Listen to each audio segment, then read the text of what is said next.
thanks for joining us for Sustaining Us here on KLCS PBS. I'm David Nazar. Many of you have possibly heard the term Solar Decathlon, especially if you're a college student. Solar Decathlon is a U.S. Department of Energy education project where college student teams from dozens of universities all over the U.S. and around the world compete each year to design and construct the most high-efficiency, net zero residential and commercial buildings. The winning students must find the most innovative ways to build with all sorts of renewable materials while taking into account things like affordability, resiliency, sustainability, and occupant health. The winners of the Solar Decathlon are the teams which best combine architectural excellence and innovation. For Solar Decathlon 2020, teams of students from about 30 universities competed virtually due to COVID. The DOE awarded grand prize co-winners, with the University of Oregon taking first prize for the commercial building division. Miami University of Ohio took first prize for the residential building division, and Southern California, well, SoCal was also in the house, so to speak, representing. UCLA took second place in the urban single-family housing category for their sustainable house known as Casa Mas. And we begin our broadcast with an overview of Team UCLA's virtual presentation about Casa Mas. Casa Mas is an affordable, adaptable accessory dwelling unit, or ADU, designed to serve the residents of Los Angeles and Southern California. The modular architectural design is easily adaptable to fit a range of budgets and backyards. Casa Mas is a resilient home that can withstand pollution, drought, earthquakes, and other natural disasters, and furthermore, it is future-ready with grid modernization capabilities. Casa Mas is sustainable because it is efficiently insulated and comes equipped with energy-efficient appliances to reduce energy consumption. Casa Mas is an equitable source of income for local residents that resists neighborhood gentrification and puts control in the hands of residents rather than the hands of developers. And finally, by leveraging subsidies, Casa Mas is affordable both for homeowners and for residents. Our team recognized the opportunity to design a prototype for a standalone unit that could be easily and affordably replicated in backyards across Los Angeles. By leveraging ADU construction subsidies, our goal is to create a resilient future where local residents will be able to invest in their own land. Located in South Los Angeles, Casa Mas is a prototype that can be used to pioneer the adoption of ADUs in one of the most underserved areas of the city. As you can see here, the canopy structure of Casa Mas provides patio space, shade, and can be converted to a second story. It uses both sustainably sourced and fire-resistant building materials. Furthermore, the slope xeriscape reduces water usage without sacrificing comfort or aesthetic. The gray water recapture system reduces water usage and improves resilience. Casa Mas has a solar battery and electric vehicle constantly ready to provide blackout resistance and contribute to grid modernization. Finally, trees provide shading, combat the urban heat island effect, and clean the air. Casa Mas has earthquake-resistant foundations that also minimize site disturbance. The prefabricated SIP panels reduce both cost and waste. The prefabricated plumbing wall simplifies construction and maintenance and reduces cost. And finally, solar panels generate income to offset construction costs. With Casa Mas, we imagine a more sustainable, equitable, and resilient future, and we hope to see these innovations and attitudes adopted across the world. And joining me now to discuss this further is Martha Criley. Martha was the lead on Team UCLA for their Casa Mas second place win. Martha recently graduated from UCLA with her master's in architecture with an emphasis on sustainability and resiliency, as well as environmental and social justice. Also joining me is Dr. Mike Moodian. Mike Moodian is a doctor of education. He teaches social science at Chapman University and is part of the leadership studies program there. Mike specializes in public policy as well as environmental and sustainability research. He's one of the leading Southern California voices on policy matters. Mike helped, in fact, put together the Solar Decathlon for its 2 tournaments in the city of Irvine this past decade. Thank you both so much for being here. Appreciate you having you. Thank you, David, for having us. It's great to be here. And Mike, let's begin with you. Solar Decathlon, I remember it was created about 20 years ago. Today, the decathlon, it's really evolved into so much more than just a solar technology, you could say. Talk about this evolution, Mike. Sure, I'd be happy to, David. The Solar Decathlon, the reason that it exists is because of the vision of a brilliant engineer from the U.S. Department of Energy by the name of Richard King. And King had this idea 23 years ago, late 1990s, early 2000s, of organizing this massive educational event that would bring together students from various universities. For many years, this took place in Washington, D.C. It then took place in Irvine, California, in Orange County at the Great Park in 2013 and 2015. And I assisted informally with the team OC that competed in 2015. And then it went on to Denver and elsewhere. And now it's this international event where King travels the world and he helps put these on in all various areas of the United States. But what started as this event where the students would build these solar powered and energy efficient homes has really expanded into an international educational competition. It's really quite impressive, and King truly is leaving his mark. Mike, as you know, California has such ambitious sustainability and environmental goals. Whether you agree or disagree, not everybody's on the environmental bandwagon. With that said, how does Solar Decathlon, especially in a blue state like California, advance this going green narrative? That's a great question, David. As you said, our legislature, our governor in California, we have very, very ambitious goals as it relates to clean energy, banning the internal combustible engine, and many, many other factors, probably more so than any other state in the United States. So the Solar Decathlon, and I'm part of a team where we're working on hopefully trying to launch a West Coast version of this sometime in the coming years.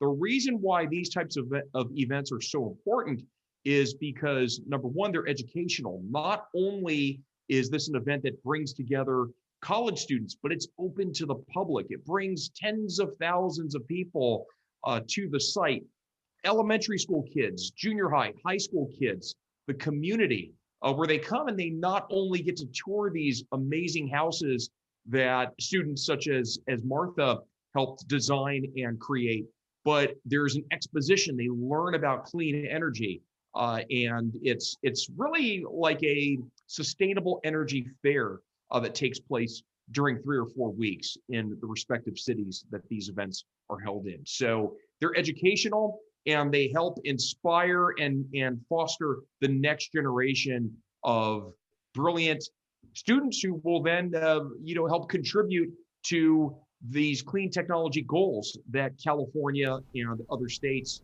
are ambitiously trying to pursue. Martha, your opinion about the going green phenomenon throughout parts of the U.S. and the contributions students such as yourself with Solar Decathlon have made for these efforts.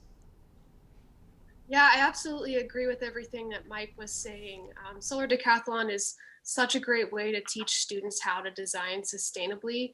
We learn about building techniques, passive cooling and heating, relevant codes and legislation, and just how to measure the efficiency of our designs. And it really only can help in the long run as we enter our respective professions and carry that knowledge with us and just help to spread it further and share with other people in our professions. Martha, in simple terms, what is an accessory dwelling unit, or ADU as it's commonly referred to? That was part of your virtual presentation about Cosmos. Talk about that, Martha. Well, in simple terms, it's essentially a smaller house that's built on the same property as an existing home. They're sometimes called granny flats or backyard homes, and they really serve as living spaces, sometimes for older relatives, or they can be rented out for additional incomes. And they're a really great way to increase density in a neighborhood without removing any existing housing. That's what makes them so fantastic. Also, Martha, what technologies did you use to design Cosmos in the video we saw earlier? Well, generally speaking, we applied design principles that reduce power usage, such as passive heating and cooling. And the landscape design also uses native plants and trees that require very little water, while also shading the unit and supporting local ecology. We also considered supply chain and construction management. For example, Casamás uses a modular kit of parts construction so that it can be easily adapted to different backyard configurations. And this is really great because it keeps costs low and simplifies construction. And it also minimizes impact on the site, which has the added benefit of keeping neighbors really happy. And one innovation that I really want to highlight is the solar canopy. This fire-resistant wood structure shades the entire home because it spans over top of the entire structure, and it passively reduces the energy requirements. And with the addition of 16 solar panels, Casamás can operate as a net zero structure, meaning that the solar panels can produce all of the energy that's required to support the home. And what's even more exciting is the canopy can support up to 48 solar panels, meaning it could potentially produce 3 times more energy than is required to support just the ADU. So you could go back to providing power to the main house on the property or selling power back to the grid for a profit. And all of these additions and upgrades can easily be done incrementally over time because the home is electrically and structurally configured to support it at the time of its construction. Mike, let's broaden out the discussion a bit. Why is Solar Decathlon a viable investment for the Department of Energy, the DOE? Because we should point out this does cost a lot of taxpayer money, correct? Shouldn't private money potentially be paying for all of this, funding this? It's a great question, David. At the end of the day, it is a partnership between the government sector and the private sector, because these events do take in a lot of money from private sector clean technology companies as well, by way of the exposition, et cetera.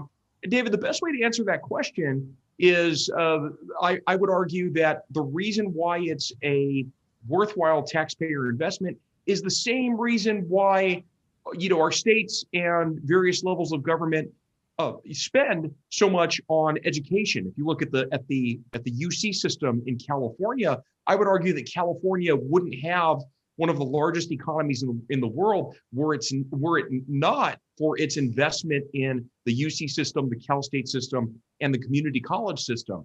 And Martha, getting back to your UCLA team win with Casamás for Solar Decathlon 2020, who did you collaborate with? Who did you work with? In other words, I know there was sort of an interdisciplinary part of all of this for your project.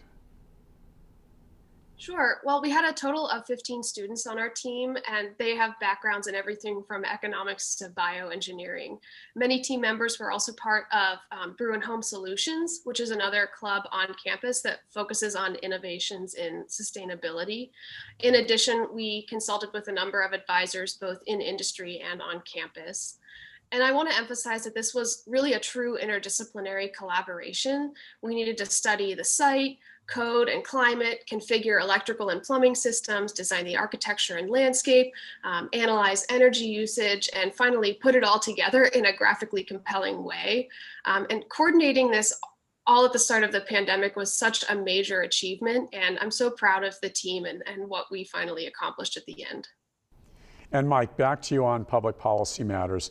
Solar Decathlon has become sort of, I guess you could say, a political football. In other words, with past Democrat administrations, I do remember that there was money spent for Solar Decathlon. It sort of was a priority. Certainly, I'm not saying Republicans do not care about the environment. All the Republicans I talk to do care about the environment. However, if I'm not mistaken, is it correct that during the Trump administration, a good part of the funding for the decathlon, it was scaled back, correct, Mike? Correct, because remember during the Trump administration, Rick Perry was the initial Secretary of Energy.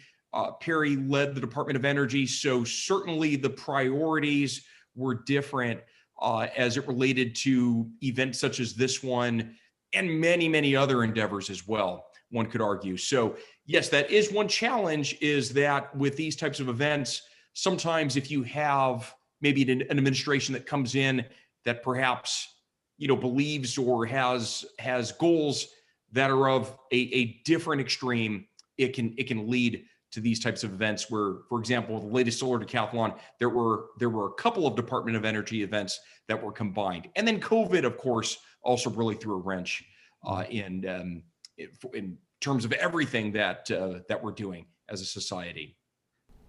Last few questions, Martha. As you know, terrible housing shortage in LA, all over SoCal. We really should talk about affordable housing. There's a lot of gentrification going on. Critics, as you know, say the gentrification has been displacing particularly low-income folks, people of color, those in disadvantaged communities. Could your Casa Mas actually be a prototype for a housing solution going forward?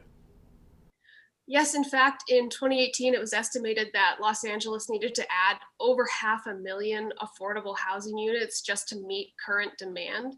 And our design isn't a panacea by any means, but it is a way to potentially address housing shortages by keeping economic power in the hands of homeowners. And the issue isn't just that there's a housing shortage, but that new housing is typically built by large developers and is often too expensive, which leads to gentrification and displacement without providing more affordable housing. So Casa Mas is intended to be an affordable prototype that does, as you said, help pioneer the adoption of ADUs in some of the most underserved areas of Los Angeles. Because the design is adaptable and affordable, homeowners can obtain a reliable source of income while also providing additional housing. And we hope that through government regulations, some of which we've already seen, this process can be supported and continued in the future. Thank you so much, Dr. Mike Mooding of Chapman University and Martha Criley of UCLA, a proud Bruin. Thank you, David. Thank you. Now, sustainability obviously involves a lot more than things like net zero houses and all the buildings we've been talking about, the clean air, the clean water we discuss. Insects are a vital part of the sustainability landscape, and honeybees are a critical component of our ecosystem. They act as highly efficient pollinators for all sorts of crops and plants. However, in recent years, the honeybee population has been drastically decreasing with the loss of well over 10 million beehives. That's worth billions of dollars. Some scientists estimate that's almost half the honeybee population.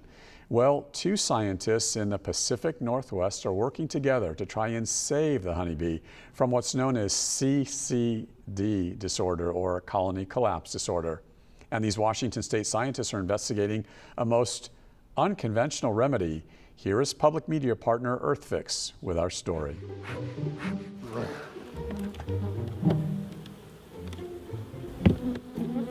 Wow, very nice. These girls are fantastic. I lift that lid up and those girls are solid across there, and they're making honey and they're making babies. Eric Olson owns more colonies than any beekeeper in Washington State. Hot dog. There's nothing greater than to open a beehive and see them doing well. They're doing well today, Look at that. I'm really tickled with this. but just months ago he opened his hives and discovered nearly half his bees were dead. I spent 20 years as a pilot in the Air Force, and my share of combat situations, and I never was as low as I was when all those bees were dead. That's the lowest time of my life. It turns out this may be the new normal. The U.S. Department of Agriculture says that nearly half of colonies across the country died in the 2014 season.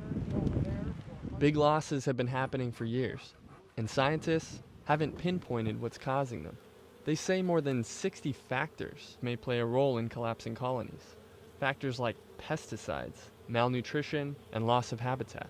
If we don't find some answer, I am really concerned about whether these little girls will survive. But one unlikely solution may be growing close by, in the forests of western Washington. Oh, there's another one. Enter Paul Stamets. He's a pioneer in the study of mushrooms. This is a beautiful specimen. The white margin here means it's growing really well. What I call happy mushrooms. Makes me a happy person too. I'm involved in the study of fungi ever since a very young age. My initial interest was magic mushrooms, and then I got into edible mushrooms and medicinal mushrooms, and my mother was much happier. Stamets scours the forests for rare types of fungi. I use mycology and the use of fungi to help clean up the environment, improve the immune system of animals, and I began to think.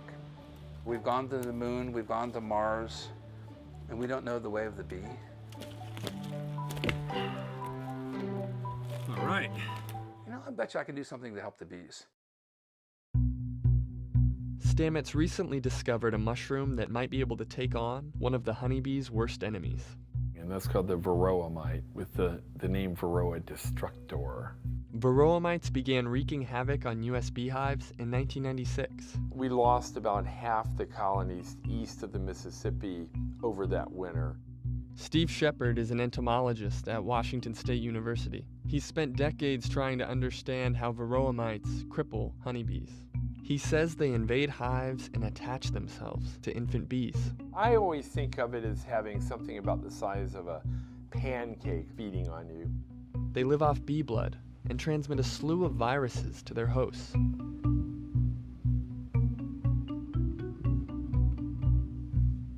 Some sickly bees lose the ability to fly and gather food for the hive. Many end up dying prematurely. They'll kill the colony within a couple of years unless beekeepers intervene. That's why Shepard decided to try a new approach. Something doesn't look quite right with that. Yeah, it'll never fly. He teamed up with Paul Stamets. Stamets told him about a type of fungus that's highly attractive and highly lethal to termites. Shepard wondered what this termite-killing mushroom extract would do to the varroa mite. So we should do something with this hive, huh? Ready? He recently started testing the product on bees in his lab.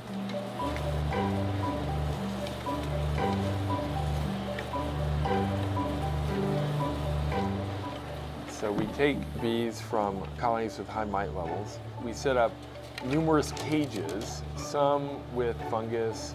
They're finding that the product is killing mites without harming bees. It certainly is encouraging so far.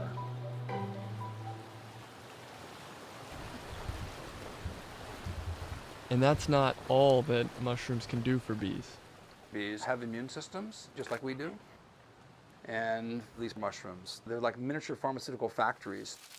Their initial results show that certain forest mushrooms can reduce viruses in bees and help them live longer. I think I've discovered now that the fungi that are rotting the logs are absolutely critical for the immunological health of the bees. This is a really interesting potential breakthrough in understanding how nature works and how we co-evolve with fungi. Shepard and Stamets plan to expand both experiments by partnering with commercial beekeepers. Eric Olson was the first to sign up. I don't have too much hair left. I have pulled my hair out. We just can't seem to get a control on the varroa mite. We've got our fingers crossed. The future of Western honeybee colonies and the billions of dollars of crops they pollinate may depend on it.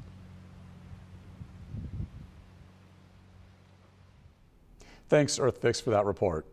Well, for years, China has been taking out our garbage, literally. In this case, tons and tons of U.S. recycling each year. However, China drastically reduced its imports of plastic waste. Basically, China banned the import of most plastics and other materials that wealthy nations had been sending to China's recycling processors. Now, the U.S. must decide exactly what to do with our garbage. We revisit public media partner EarthFix for this report. Recycling seems easy. Until it's not. Most of us, at some point, have thrown something in the recycling bin hoping it's recyclable. And if it's not, there's only one backup plan. So why would our recycling end up in a landfill? Recycling looks easy from the curb. We put stuff in a bin, the truck picks it all up, and it all gets recycled, right? But where does it go when it leaves the curb? That big jumble of stuff has to be sorted at places like this. Here, workers grab things that aren't recyclable and throw them in the trash. What kinds of things they're grabbing depends on where you live. Many places can't recycle plastic bags, coffee cups, or styrofoam, so you can put them in your recycling bin, but they'll still end up in the trash. To make money, recycling companies have to take our piles of recycling and sort it into materials they can sell. The paper buyers don't want any plastic. The plastic buyers don't want any paper. Nobody wants paper or plastic that's covered in food waste. And the sorting process is far from perfect. But until recently, we still had buyers for contaminated recyclables. There were Chinese buyers out there who were willing to buy it, paying high prices for material that honestly had a lot of contamination in it, a lot of things that shouldn't have been in there. The U.S. produces about 130 million tons of recycling a year, and we can't reuse all of it here. About a third of it is sold to buyers overseas, and of that, nearly half was going to China. But not anymore. Now they're cutting off, and they're trying to clean up, so they don't want to take our garbage anymore. Countries do not want to be a dumping ground for the rest of the world. Starting this year, China has new rules. They'll only buy recycling with 0.5% contamination or less. That's like one empty paper towel roll mixed in with 200 plastic bottles. Which brings us to... Without Chinese buyers, some of our recycling has nowhere to go. Recyclers say they're slowing down and trying to do a better job of sorting. But the results still aren't clean enough for China. And more recycling keeps coming. The only option left? So, is this the end of recycling as we know it? In some cases, yes. Some towns have stopped collecting curbside recycling. So all the stuff that used to be recycled now just goes to the dump. Other places are changing the rules to take only the paper and plastic they know they can still sell. Some say the solution may be adding more curbside recycling bins, or ticketing people who put the wrong things in the recycling. Perhaps we could get robots to sort our recycling for us. There's no one answer that'll fix everything that's broken in our recycling system. But there is one fix that's in our hands.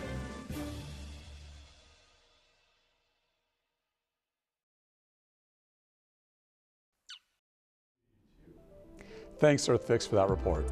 Now, for more information about our program, just click on klcs.org and then click Contact Us to send us your questions and comments, even your story ideas, so we can hear from you, and I'm going to definitely get back with you. Be sure to catch our program here on PBS or catch us on the PBS mobile app for all things sustainable.